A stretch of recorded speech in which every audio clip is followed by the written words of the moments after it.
everybody, it's Diane. I am here doing a voiceover because there was activity in my house and it was too noisy, but I was still working. So I'm showing you my magazine journal, and that label there is a reproduction. I have no idea where it came from. It's in my stash of stuff. It must have been like a collage sheet I bought once upon a time. It's on a heavy cardstock. I don't know. But at any rate, I thought it sort of matched with the colors of the spread that's on the right there that I did in a previous video. So as you can see, I put down a page of old shorthand out of a book, and I'm looking through another book there on the left. I have some stuff there around my rock that's holding the journal down. I pulled stuff out of my didn't use it yet stash that I thought might match maybe. So here I'm cutting a piece of the index from that book, and I lay that down. This is one of those crinkly bags that those are all gone now. Those are all gone. We're not going to crinkle anymore. But these are, I don't know what they are. I was gifted these for Christmas last year, a few bags of these. It's a lightweight paper. I don't think it's mulberry paper. I don't know what it is, but it's nice. And I've been using it a lot lately. I actually forgot I had it. It was in a drawer. Yeah, if you have stuff in a drawer that you don't see too often, at least I do, I forget I have it, but I've been using it, like I said, lately.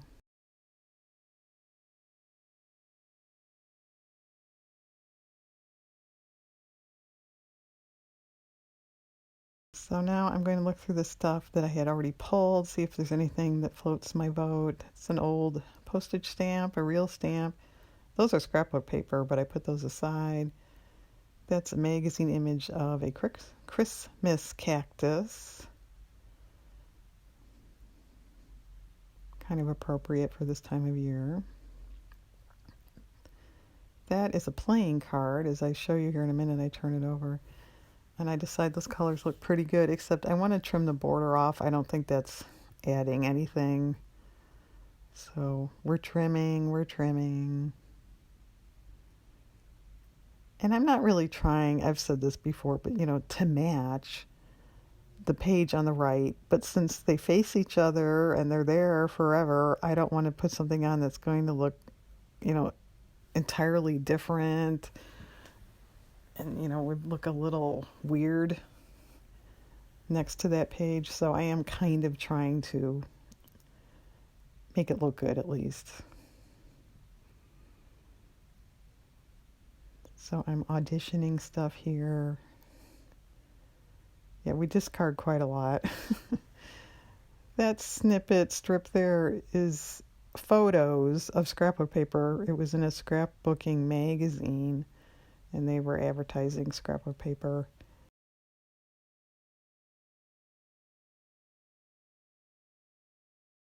That looks pretty good. Those are old plaid stamps. I use those. That's just a magazine image. I got rid of that. Those and those other leaves below it are out of a book. It was shrub identification book. And it's all black and white. And, really just to look at it, you might think, ho hum, a big bore. But I have used those here and there. And right now I am not fussy cutting. I do that later off camera.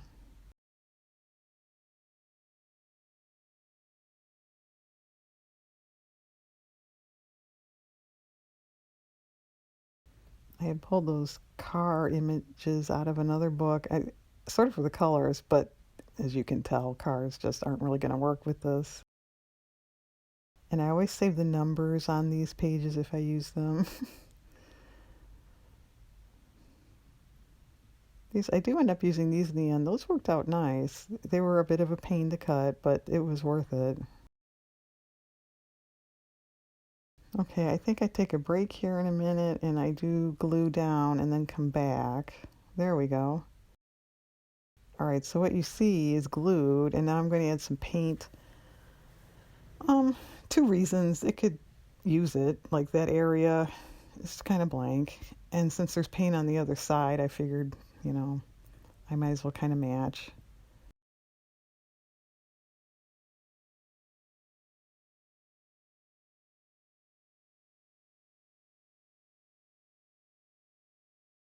So now I'm going to lighten it a little bit, which is what I did on the other side too. And actually, I like the way the white paint hit the corner of that card. I leave that, I think.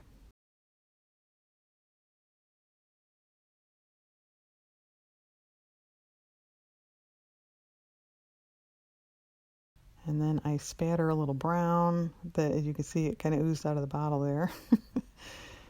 uh, Same thing to match the other side a bit, but it sort of matches with the deer, I thought, and that flower pot. Okay, I let it dry, I think, at this point, and then come back once again.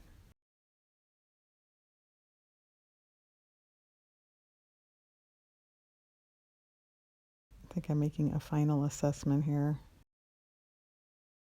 Okay, yeah, we were letting that dry.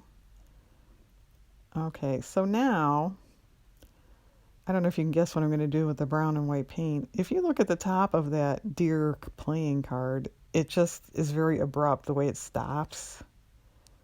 So I decided, and I didn't notice that at first. I noticed that once I was off camera and it was drying. So I decided to pull the branches up, and I think that worked out pretty well. So I do a little fussy painting here for a while. I should have probably sped this part up. I am using a pretty small brush there. This is just craft paint, if you can't tell. And if you've never tried it, drawing tree branches or painting tree branches is fairly forgivable because, you know, it could be broken, it could be crooked, it could be bumpy, it could be anything your little mind wants to make it, and nobody can really argue with it. After the fact, and you know, everything was said and done and the video was in the can and everything, I almost thought maybe I should have pulled the green up a little bit, added some foliage up there. I toyed with that idea, but I just wasn't convinced that was the right thing to do. So I decided to just leave well enough alone and not tinker. But it might have looked okay. So if you want to make one exactly like this, you might want to think about that. Well, we're still tinkering with the branches. And then when I do end up extending it later, it does look a little, I don't know, just the way it stops there by that leaf. I decided I don't really like that. And I'm not even mixing colors here or anything. I'm just using the brown straight out of the jar bottle. But I think pulling them, especially up on the top, it does help. There's nothing going on up there anyway. And then it makes that severe line go away a bit, which is mainly why I was doing it. All right, so I let that dry. Now I decided to add some rubber stamping because there is some on the other side. The one right there that you can't see right now, that was on that paper. But the one at the bottom of the photo, I added that. By the way, in case you didn't watch that video, that's Douglas Fairbanks Sr., a very old actor from the silent era. Oh, now I'm trying to decide which way does this, or tell, which way does that go? I still couldn't tell, so I did it on a piece of paper first. And it's a good thing I checked, because I had it upside down. And actually, Doug did make a few talkies, but not a lot. So now I'm trying to find another stamp. I want something in that area. Too big, too solid. And then I decide these lines look pretty good. And actually, I think they do when all's said and done.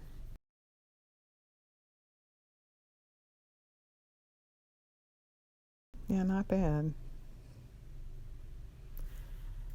Okay, so I think we're done inking. Well, stamping, I should say. I hold it up and look, and then I decide to get a Sharpie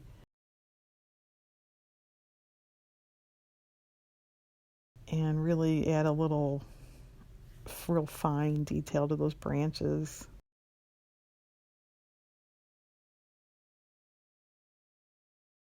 Mainly because I put the paint away. And, you know, let's admit it, it is easier to use a marker than a paintbrush anyway. But that worked out fine if you ever want to try that. So yeah, here on the left side there, I do add a little more there. I think that kind of helps. And there's something about the way that branch ended into that leaf I didn't really like. Okay, she's going to make the final assessment here. I think that's it.